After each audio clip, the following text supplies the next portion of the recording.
Halo keluargaku dimanapun berada, selamat pagi, puji Tuhan. Kita ada di hari Jumat. Wow, tidak terasa ya.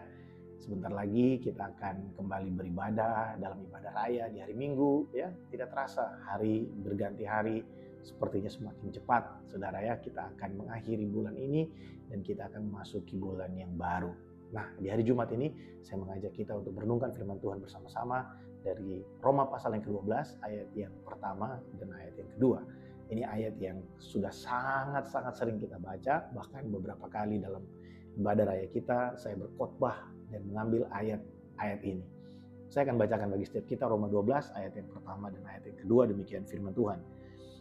Karena itu saudara-saudara, demi kemurahan Allah aku menasihatkan kamu supaya kamu mempersembahkan tubuhmu sebagai persembahan yang hidup, yang kudus dan yang berkenan kepada Allah.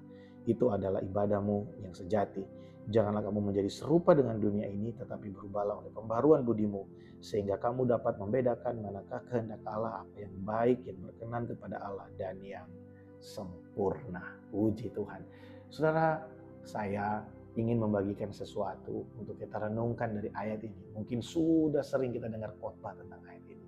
Tapi kalau kita mau lihat sekali lagi, ada satu hal yang menjadi pokok atau inti dari dua ayat ini.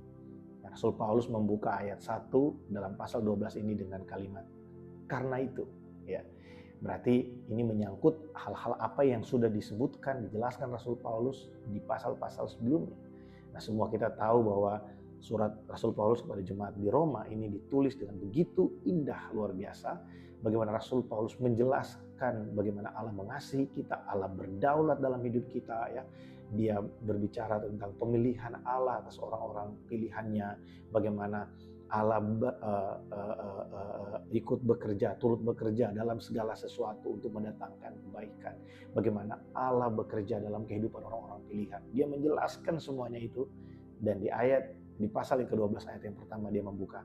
Karena itu, karena semua yang sudah dia jelaskan itu, dia berkata, persembahkanlah tubuhmu sebagai persembahan yang hidup, yang kudus, dan yang berkenan kepada Allah. Keluargaku, kalau kita mau melihat dua ayat ini, sebenarnya firman Tuhan sedang berbicara tentang bagaimana kita yang sudah dimerdekakan dari dosa, kita yang sudah diselamatkan oleh kasih karunia Allah, kita yang sudah berjalan di dalam rencana Allah, kita yang sudah menikmati tuntunan dan penyertaannya, adalah menjadi satu respon yang terbaik dari kita ketika kita mendedikasikan seluruh kehidupan kita bagi Tuhan. Ya, dalam ayat ini dikatakan, persembahkanlah tubuhmu sebagai persembahan yang hidup, yang kudus, dan berkenan kepada Allah. Dan diberikan klasifikasi seperti apa yang Tuhan mau, yang tidak serupa dengan dunia ini. Jadi, kalau ada orang-orang di dunia yang mendedikasikan hidup mereka untuk melakukan sesuatu yang fana di dunia ini, maka bagaimana kita yang sudah menerima sesuatu yang kekal dari Allah?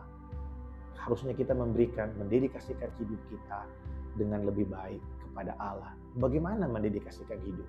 Apakah semua kita harus menjadi pendeta? Apakah kita harus menjadi full-timer gereja? Bukan. Tapi kita merubah tujuan atau alasan, motivasi kehidupan kita.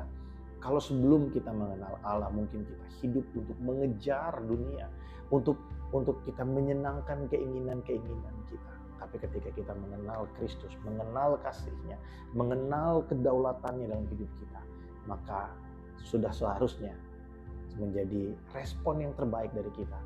Kita merubah tujuan hidup kita. Kalau dulunya kita didorong oleh motivasi supaya kita jadi lebih hebat dari yang lain, supaya kita bisa melakukan segala sesuatu dan orang bisa memuji kita, atau kita melakukannya dengan alasan-alasan yang lain yang mungkin masuk akal buat kita, tapi kita mengganti semuanya itu dengan, sekarang kalau aku melakukan segala sesuatu, aku melakukannya untuk Tuhan, bukan untuk yang lain. Aku bekerja dengan baik, itu adalah responku. Aku mau mempersembahkan hidupku sebagai persembahan yang hidup, berkenan, yang kudus kepada Allah. Dan tidak sama dengan orang dunia. Aku belajar dengan baik, aku melayani dengan baik, aku melakukan segala sesuatu, aku berusaha memberi yang terbaik. karena Allah mau aku tidak sama dengan dunia. Adalah tanggung jawab kita, orang-orang yang sudah menerima kasih Allah, untuk kita bisa mempersembahkan kehidupan kita dan menjadi berbeda, tidak sama, memiliki kualitas yang berbeda dari orang-orang yang tidak mengenal Allah. Saya bersyukur buat firman Tuhan yang sungguh menguatkan saya waktu mempersiapkan ini, sangat dikuatkan dengan firman Tuhan ini. Saya diingatkan kembali untuk mari beri yang terbaik bagi Tuhan melalui kehidupan kita, di pekerjaan, di kantor kita, di sekolah kita, di pelayanan kita. Mari beri yang terbaik bagi Tuhan. Mari usahakan yang terbaik bagi Tuhan. Kita melakukannya karena kita adalah orang-orang yang terlebih dahulu sudah menerima yang terbaik dari Tuhan. Apa yang saya bagikan hari ini, yang kita renungkan hari ini, mungkin relate dengan apa yang sama-sama kita sudah renungkan kemarin di hari Kamis ya. Karena Allah sudah mengasihi kita dengan kasih yang sempurna, maka mari kita mengasihi Allah dengan memberi yang terbaik dalam kehidupan ini. Puji Tuhan. Mari kita berdoa. Bapa, terima kasih untuk hari Jumat yang indah ini, yang bersyukur. Hamba berdoa untuk semua keluargaku dimanapun berada, kiranya kasih-Mu datang bagi setiap kami, terus nyata bagi setiap kami. Allah Roh Kudus, tolong kami supaya kami terus bisa memberi yang terbaik bagi Engkau, supaya kami bisa terus memberikan hidup kami Tuhan sebagai korban yang hidup, yang kudus dan berkenan di hadapan-Mu. Dan kami tidak menjadi serupa dengan dunia ini, tidak sama dengan orang-orang yang tidak mengenal Engkau. Kami menunjukkan bahwa Allah yang hidup itu ada dalam kehidupan kami, kebenaran-Mu ada di dalam hidup kami. Tuhan, memang sulit bagi kami karena kami tinggal di tengah dunia yang sudah jatuh dalam dosa. Bahkan kami pun adalah orang-orang yang berdosa.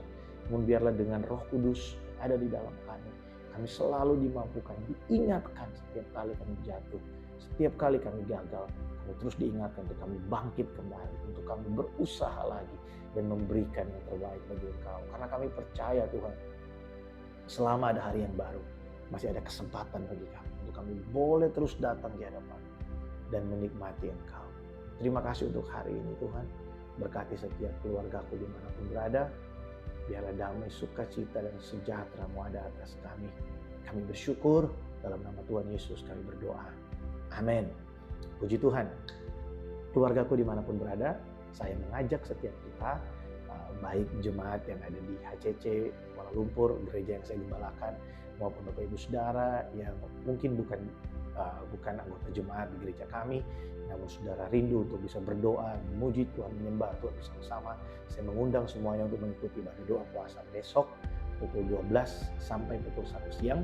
Saya akan memberikan link dan juga meeting ID-nya di deskripsi dari video ini. Saudara bisa mengikutinya ya. Saya senang sekali kalau kita boleh beribadah dan menyembah Tuhan bersama-sama. Puji Tuhan. Selamat menyambut akhir pekan bagi kita semua. Tuhan Yesus memberkati. Shalom.